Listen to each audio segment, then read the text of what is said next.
Supreme কোর্টের নির্দেশ মেনে শেষ পর্যন্ত 28শে ফেব্রুয়ারি প্রকাশিত হলো পশ্চিমবঙ্গের চূড়ান্ত ভোটার তালিকা। ভোটার তালিকার বিশেষ নিবিড় সংশোধন এসআইআর পর্বের পর এই তালিকায় কতজনের নাম থাকে, কতজনের নাম বাদ যায়, এ নিয়ে গোটা রাজ্যে কৌতূহল ছিল তুঙ্গে। শেষ পর্যন্ত দেখা গেল নাম আছে 7,04,00,000 কিছু বেশি ভোটারের। কতজনের নাম বাদ গেছে, কতজনের নাম যোগ হয়েছে ইত্যাদি অনেক প্রশ্নের এখনো উত্তর পাওয়া বাকি। এ বিষয়ে কথা বলতে আজ এসেছি রাজনৈতিক বিশ্লেষক এবং রাষ্ট্রবিজ্ঞানের অধ্যাপক বিশ্বনাথ চক্রবর্তীর কাছে। বিশ্বনাথ বাবু, আপনি তো আজকের রাজ্যের মুখ্য নির্বাচনী আধিকারিক মনোজ আগরওয়ালের প্রেস কনফারেন্সটা দেখেছেন। এই তালিকা সম্পর্কে প্রথমে আপনার মতামত জানতে চাইব। প্রথমত বলবো যে আমাদের রাজনৈতিক দলগুলো যেভাবে বিভ্রান্ত ছড়িয়েছিল, রিয়ালিটিটা ছিল ইন বিটুইন। অর্থাৎ কেউ 1 কোটি বলেছে শুভেন্দু অধিকারী, মমতা বন্দ্যোপাধ্যায় আশঙ্কা প্রকাশ করে পরশুদিনই বলেছিলেন 1,20,00,000 মতো নাম বাদ যাবে, খুব দুঃখিত হয়ে পড়েছিলেন। কিন্তু বাস্তবে যেটা এখন আমি হিসাব করে দেখছি 61 লক্ষের মতো নাম অ্যাকচুয়ালি বাদ যাচ্ছে। যদি আমি কম্পেয়ার করি শেষ যে ভোটার তালিকা ছিল যেটা 7,66,00,000, মানে 2025-এর যে ভোটার তালিকা 7,66,00,000, সেই কনটেক্সটের তুলনা করলে 7,04,00,000 তো পাওয়াই গেছে। ফলে বোঝাই যাচ্ছে যে ওই 61 লক্ষর মতো নাম থাকছে না গত ভোটারের থেকে। শুধু তাই নয়, এর মধ্যে 60 লক্ষ ভোটারকে যাদের অ্যাডজুডিকেটেড হবে তার মধ্যেও কিছু হয়তো বাদ যেতে পারে, নতুন আবার ফর্ম 6-এ আবার অ্যাডও হবে। ফলে সংখ্যাটা গত নির্বাচনের কনটেক্সটে যদি দেখি তাহলে অবশ্যই বলবো যে একদম সিম্পলি 60 লক্ষ লোক কম ভোটার এবার ভোট দিবেন। এই 60 লক্ষর মধ্যে যে ফিগারগুলো পাওয়া গেছে, আগেই 24 লক্ষ পাওয়া গিয়েছিল মৃত ভোটার, এবার 19,80,000-এর মতন স্থানান্তরিত ভোটার, শিফটেড ভোটারের কথা বলা হয়েছে। ফলে এই দুই ক্যাটাগরির তো আর ফিরে আসার কোনো সুযোগ নেই। এই ভোটার গুলো, এবং তৃতীয় যে বৈশিষ্ট্যটা দেখলাম যে মেল ফিমেলের ফিমেলের রেশিওটা খুব ভালো, যেটা আমাদের পজিটিভ আমার মনে হয়েছে। থার্ড সেটা হলো যে আরবান এলাকাগুলোতে যে খসড়া ভোটার তালিকা প্রকাশের পরে যেভাবে আমরা দেখেছিলাম বড় ধরনের ড্রপ হচ্ছে, বাদ যাচ্ছে, সেইটা কিন্তু জারি রয়েছে। কলকাতা উত্তরে 4 লক্ষর উপরে, দক্ষিণে 2 লক্ষর উপর, সব মিলে 6.5 লক্ষর মতন শুধু কলকাতা এলাকায় বাদ গেছে, যেটা হিউজ নাম্বার। এবং কনস্টিটুয়েন্সি কনটেক্সটে যদি দেখি তাহলে ভবানীপুরের মতন 47 লক্ষ নাম বাদ যাওয়া, 47,000 নাম বাদ যাওয়া, সেটা কিন্তু যথেষ্ট তাৎপর্যপূর্ণ। কনস্টিটুয়েন্সি প্রোফাইলটাই পরিবর্তন হয়ে যায়। কারা বাদ গেলেন, এরা কে ছিলেন, এবং যদি সত্যি মৃত ভোটার বেশি বাদ গিয়ে থাকে, যদি দেখা যায় যে শিফটেড ভোটার বাদ গিয়ে থাকে, তাহলে আমি বলবো যে সেটা শাসক দলের জন্য যথেষ্ট চিন্তার কারণ হবে। মুখ্যমন্ত্রী মমতা ব্যানার্জির জন্য ভীষণ চিন্তার কারণ হবে। শাসক দল কিন্তু মৃত ভোটার এবং শিফটেড ভোটার এগেইনস্টে ভোট দেয়, এটা পশ্চিমবাংলার কালচার, ভোটের কালচার। এটা এই নয় তৃণমূলে একাকৃত হচ্ছে, বামেরা বাম সময় করতো। এবং দ্বিতীয় সেটা হলো যে আরবান এলাকাগুলোর মধ্যে উত্তর দিনাজপুর, উত্তর 24 পরগনা এবং দক্ষিণ 24 পরগনায় ব্যাপক নাম বাদ গেছে।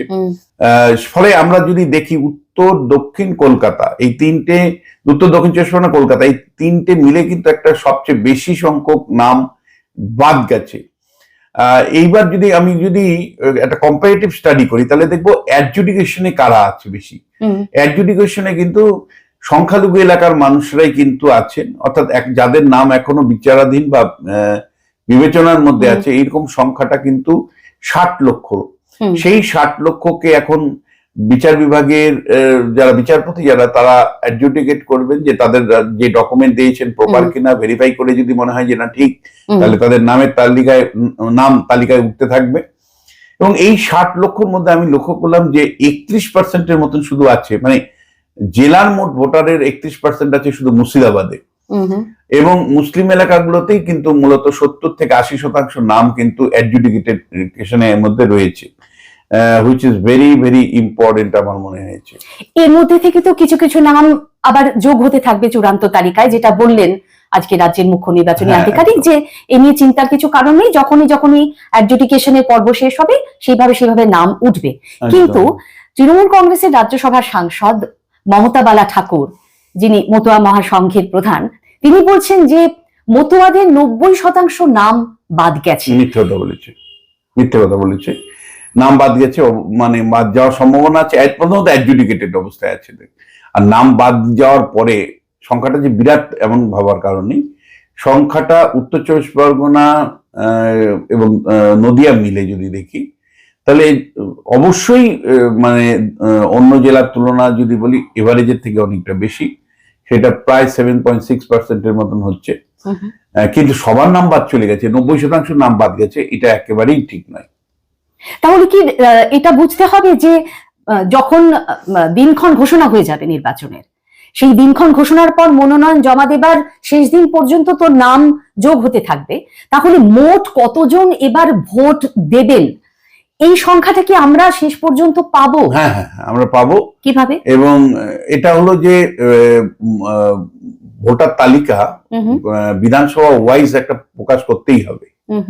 ফলে এটা যখন ফেজ শুরু হয়ে যাবে তখন ফেজ ওয়াইজ কিন্তু ভোটার তালিকা ইলেকশন কমিশন দিয়ে দেয়। আচ্ছা, ফলে এটা দিতেই হবে ইলেকশন কমিশনকে। আচ্ছা, এবং বুথেও যে তালিকা, মানে বুথ ধরে ধরে তো একটা বিধানসভা হয়, বুথের যে ভোটার তালিকা সেটা বুথের মধ্যে টাঙিয়ে দিতে হয়, মানে ভোটের দিন টাঙিয়ে দিতে হয়। ফলে সেইটা নিয়ে কোনো সমস্যা নেই, ভোটার তালিকা কত হবে, কি হবে, চূড়ান্ত হবে। এইভাবে আমরা ভাবতেই পারি যে অন অ্যান এভারেজ যদি 10% নাম বাদ দেয়, তাহলে 6 লাখ, আরো 5-6 লাখ নাম বাদ যেতেই পারে, যে সম্ভাবনা, আমি বলছি সম্ভাবনা। তাহলে 55 লাখ আরো যুক্ত হবে। কিন্তু এই 55 লাখটা কিন্তু মনে রাখবে যে ওই 7,04,00,000 যে বলেছে যাদের নাম নথিভুক্ত করা হয়েছে, এই তার মধ্যে কিন্তু পড়ছে। আচ্ছা, তার মধ্যে 7,04,59,000 যে এর মধ্যেই এরা বিভিন্ন যারা বিভিন্ন ক্যাটাগরির, এদের মধ্যে কাউকে পুরোপুরি মানে ক্লিয়ার দিয়ে দিয়েছে যে না তুমি ভোটার, তাদের মধ্যে কাউকে বলা হচ্ছে যে না তোমার এখন ভেরিফিকেশন চলছে, মানে তুমি এখন অ্যাডজুডিকেটেড ভোটার। এই দুটো মিলেই কিন্তু 7,04,00,000 মতন দাঁড়াচ্ছে। আচ্ছা, এই যে ফর্ম 7 এর মাধ্যমে নাম বাদ দেওয়া, এটার তো অভিযোগ বারবারই উঠছে যে বিশেষভাবে বিজেপির তরফে গোছা গোছা ফর্ম 7 জমা দেওয়া হয়েছে, এবং অনেক রাজ্য থেকেই এরকম অভিযোগ এসেছে যে একেবারেই মুসলিমদের নাম বাদ দেবার একটা পরিকল্পনা করে এগোনো হয়েছে। আমাদের রাজ্যের চিত্রটা কি সেই রকম? বিরাট কিছু নয়, মানে আমি বলছি প্রায় 6 লক্ষর মতন ফর্ম 7 এর নাম বাদ গেছে, আবার ফর্ম 6 এ 1.5 লক্ষর মতো নাম উঠেছে। ফলে আমি মনে করি এটা খুব ন্যাচারাল, মানে সংখ্যাটা মানে আটকে ওঠার মতন নয়। তার কারণ তুমি জানো যে পশ্চিমবাংলায় ফেজ 1-এ বলা যায় যে 6,800 বুথ পাওয়া গেছিল, যেখানে একজনেরও মৃত ভোটারের নাম ছিল না, এবং সেটাতে মানে জল মিশিয়ে করা হয়েছিল, সেটা দুদিন আলোর মতন পরিষ্কার। ফলে সেখান থেকে কিন্তু কিছু কমপ্লেন গেছে, পরবর্তী সময় প্রশাসনও কিছুটা নড়ে চড়ে কিছু নাম কেটেছে। ফলে মানে ফর্ম 7 তে যে নাম কাটা গেছে, সেই নামের সংখ্যা, মানে কাটা মানুষের সংখ্যা, সেটা যে খুব বিরাট, মানে তাতে আতঙ্ক তৈরি হওয়ার মতন এমন নয়। সেটা আমার তো মনে হয়েছে যে খুব নর্মাল একটা ফিগার, 6 লক্ষর কাছাকাছি।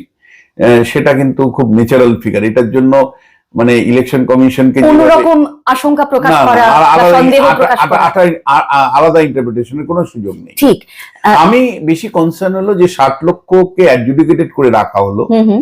আমি আশা করবো যে ইলেকশন কমিশন, বিচার বিভাগ এখন যেহেতু কলকাতা হাইকোর্ট তৎপরতার সাথে এদের নাম নিয়ে বিচার করে চূড়ান্ত তালিকায় নাম নথিভুক্ত করবেন, বা যারা যোগ্য নয় বাদ দিবেন।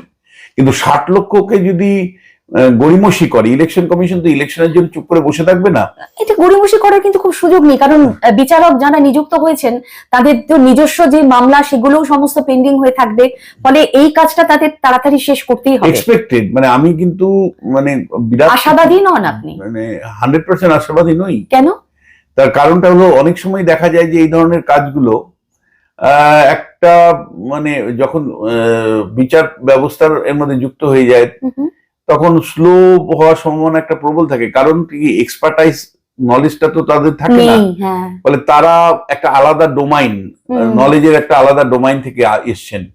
ফলে অনেক ক্ষেত্রে সূক্ষ্ম থেকে সূক্ষ্ম বিচার করতে গিয়ে তাদের সময় লাগতেই পারে। আবার একই সাথে আমি তোমায় বলতে চাই যে আমি সুপ্রিম কোর্টের রায়টাকে সম্মান করেই বলছি যে শেষ পর্যন্ত বিচার বিভাগ এখানে ঢুকে যাওয়ার ফলে কিন্তু বহু মানুষ বিচারের জন্য অপেক্ষা করতে হবে মাস মাস ধরে। ফলে আমাদের এই এক্সারসাইজটা এট দ্য কস্ট অফ বিচার ব্যবস্থার থমকে দাঁড়ানোর মধ্য দিয়ে হচ্ছে কিন্তু।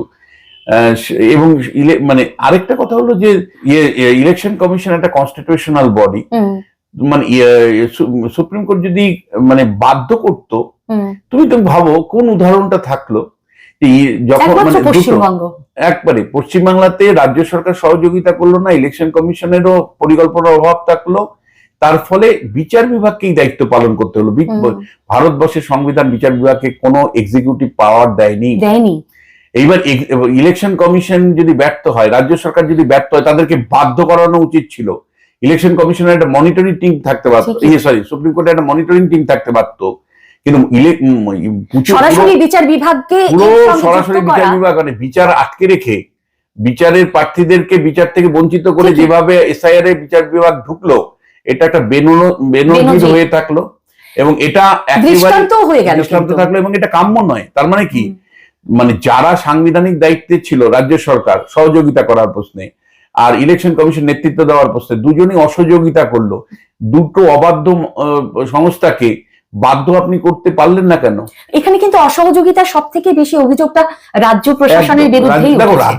নির্বাচন কমিশন তার নিজের মতো করে কাজ করছে, আপনি বলতেই পারেন যে এত তাড়াহুড়ো করার কি ছিল? তৃণমূল কংগ্রেস অন্য রাজ্যে তো হয়েছে, 1 কোটি নাম তামিলনাড়ুতে বাদ গেছে, ঠিকই 97 লক্ষ, কিন্তু তার মধ্যে থেকে যোগও হয়েছে শেষ পর্যন্ত। আমি বলছি না, আমি বলছি যে তামিলনাড়ুতে বাদ গেছে, তাই নিয়ে কি রেডে হয়েছিল না, কিছু আমরা জানতে পারিনি। যেটা আমরা পরে শুনেছি সেটা হচ্ছে একেবারে বুথে বুথে গিয়ে, বাড়ি বাড়ি গিয়ে শাসক দলের যারা কর্মী তারা মেলানোর চেষ্টা করেছেন, তারা বাদ গেছেন এবং সেইভাবেই আবার আবেদন করে নাম যোগ হয়েছে। অর্থাৎ তারা খুব নীরবে এই কাজটা করেছে। অথচ পশ্চিমবাংলাতে যেটা আমরা দেখলাম, প্রথম থেকেই রাজ্য সরকার বিরোধিতা করলো এবং যাকে বলে সবাইকে দেখিয়ে যে আমরা বিরোধিতা করছি, এবং মিটিং করে মিছিল করে মানে এসআইআর পর্বের বিরোধিতা হলো। শুধু তাই নয়, সরকারি কর্মচারীদের হুমকি দেওয়া হলো, লাশের রাজনীতি করা হলো, আদালতের রাজনীতি করা হলো, মুখ্যমন্ত্রী দিল্লিতে গিয়ে। ভালো একটা দৃষ্টান্ত আমরা রাখলাম না, কিন্তু এই যে পার্সেন্টেজ ওয়াইজ বাদ যাওয়া,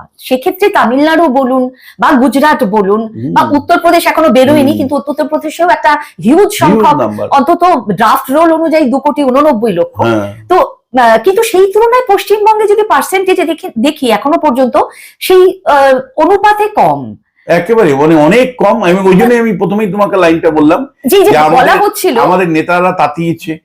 কেউ বলেছে 1 কোটি, শুভেন্দু অধিকারী মমতা আশঙ্কা প্রকাশ করলে 1,20 লক্ষ, কিন্তু যে মানে বাস্তবটা তো রিয়ালিটিটা সেভাবে মিলছে না। কিন্তু ভোটের ফলে এর কি কোনো প্রভাব পড়বে মনে হয়?